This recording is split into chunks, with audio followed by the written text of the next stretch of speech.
कल से आराम बा। पानी उनी पी ल। हाँ पानी पी। ठीक। दर्द कैसन बा? दर्द हल्का हल्का। ठीक बा, बहुत ज़्यादा दर्द दिखे ना? ठीक। इनको खिलाइए, पानी उनी सब दीजिए। हाँ ठीक। ठीक ना? ठीक हो जाएंगे ना। हाँ ठीक हो जाओगे। चल। महादेव के पूजा करके गए, जैसे शंकर जी का मंदिर से आरती वैसे ही निकले, वैसे ही वहाँ पे लगा। कुछ याद है कैसे क्या घटना हुई? बर्थडे था मूसा भैया का, तो गए थे, बुलाए थे तो उनको कोई मारा। तो हम रमना के पास से आ रहे थे गाड़ी लेके उधर से, तो बुलाया लोग कि आओ लड़ाई हुई बा। तो हम रास्ते में थे तो जल्दी जल्दी गाड़ी चलाए, देखे कि सही में लड़ाई हुआ है। होटल के ऊपर गए तो सब कोई अपना लड़ाई कर रहा था, मार रहा था। तो हम सीढ़ी पे खड़े थे, बस ऊपर से गोली चला दिए लोग। तो कितनी गोली आपको लगी थी? 3 गोली, 2 ऐसे ही शायद। क्या कहिए डॉक्टर साहब के बारे में? ठीक कर दिए, बहुत बहुत धन्यवाद।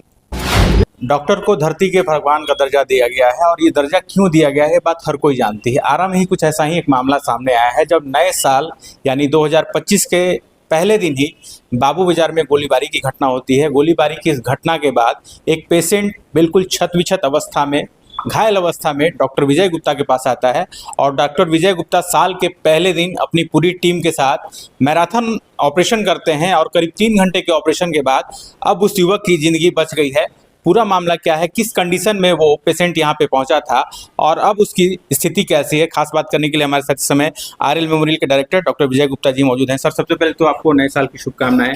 आप सभी को भी नए साल की ढेर सारी शुभकामनाएं, और समस्त भोजपुर वासियों को नया साल ये खुशनुमा रहे।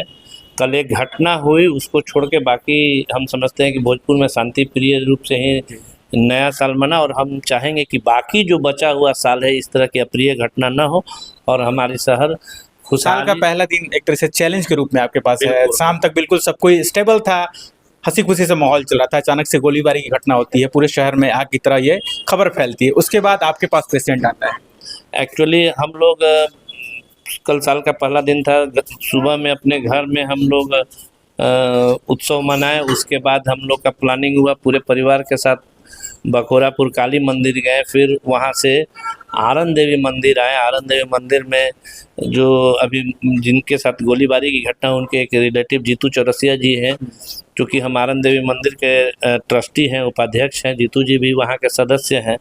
तो हम लोग काफ़ी देर तक वहाँ बैठे हुए थे। वहाँ बैठने के बाद फिर हमारे एक रिश्तेदार के यहाँ एक फंक्शन था, वहाँ पे हम लोग चले गए।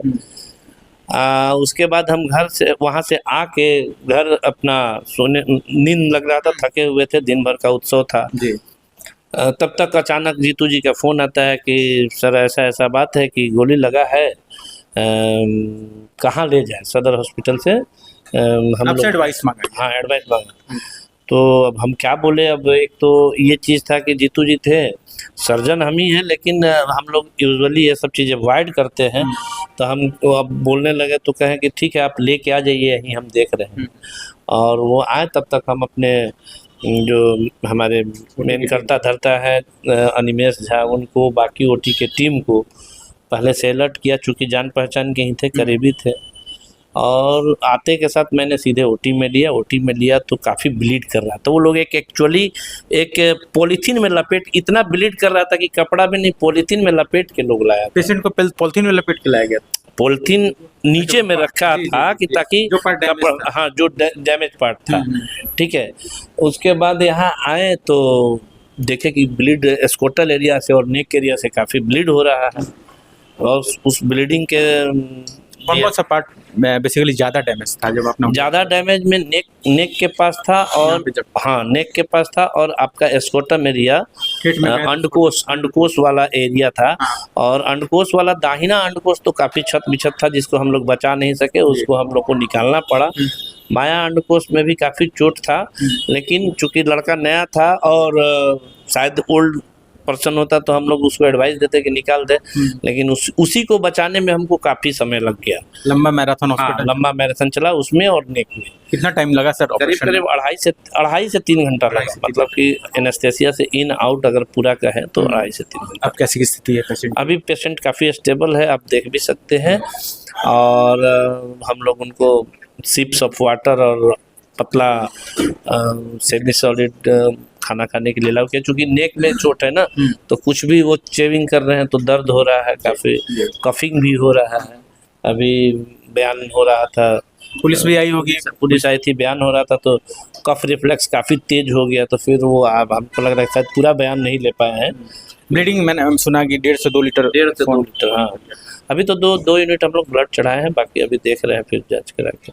ये Patient जिस तरीके से गोली का जख्म था, शरीर के कई पार्ट से होकर गोली निकली। हाँ 2-3 चीज़ हो सकता है, या तो मल्टीपल बुलेट होगा या फिर इसको रिकोट बुलेट बोलते हैं कि एक टकराया, दूसरा टकरा के किसी दीवार से टकरा के फिर रिबाउंड ब्रश हुआ। फायरिंग थी या नहीं, सिंगल बुलेट।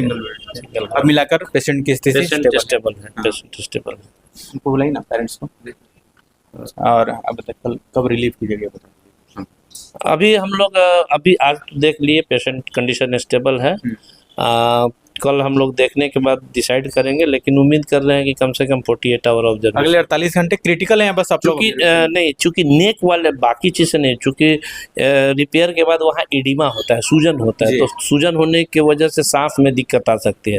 ब्लीडिंग की संभावना तो कम है, लेकिन चूँकि नेक एरिया है ना, यहाँ पे जितना देर होता है उसमें सूजन होता है तो जो ट्रैकिया है उसमें कंप्रेशन होता है, तो सांस लेने में दिक्कत होता है। इसी वजह से इनको हम लोग अभी 48 आवर ऑब्जर्वेशन। तो साल के पहले दिन देखा आपने किस तरीके से डॉक्टर विजय गुप्ता ने डॉक्टरी जो पेशा है उसका परिचय देते हुए एक ऐसे पेशेंट की जान बचाई जो शायद थोड़ी ही देर होने पर शायद उसकी जान जा सकती थी। लेकिन फिलहाल ये खबर काफ़ी सही है, ये खबर काफ़ी संतोषदायक है कि पेशेंट की स्थिति बिल्कुल स्टेबल है और अगले 48 घंटे से उसको यहाँ RL मेमोरियल हॉस्पिटल से डिस्चार्ज कर दिया जाएगा।